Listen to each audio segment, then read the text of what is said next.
আজকের নিবেদন উলঙ্গ রাজা, কবি নীরেন্দ্রনাথ চক্রবর্তী। সবাই দেখছে যে রাজা উলঙ্গ, তবুও সবাই হাততালি দিচ্ছে। সবাই চেঁচিয়ে বলছে সাবাস সাবাস।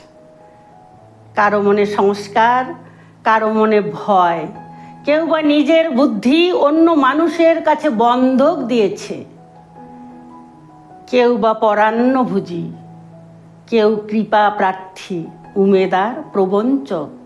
কেউ ভাবছে রাজবস্ত্র সত্যি অতীব সূক্ষ্ম, চোখে পড়ছে না যদিও তবুও আছে। অন্তত থাকাটা কিছু অসম্ভব নয়।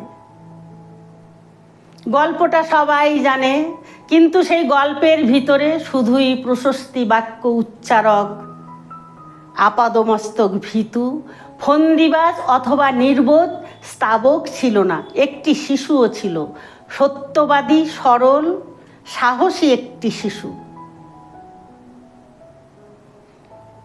নেমেছে গল্পের রাজা বাস্তবের প্রকাশ্য রাস্তায়। আবার হাততালি উঠছে মুহুর্মুহু, জমে উঠেছে স্তাবক বৃন্দের ভিড়। কিন্তু সেই শিশুটিকে আমি ভিড়ের ভিতরে আজ কোথাও দেখছি না। শিশুটি কোথায় গেল? কেউ কি কোথাও তাকে কোনো পাহাড়ের গোপন গুহায় লুকিয়ে রেখেছে?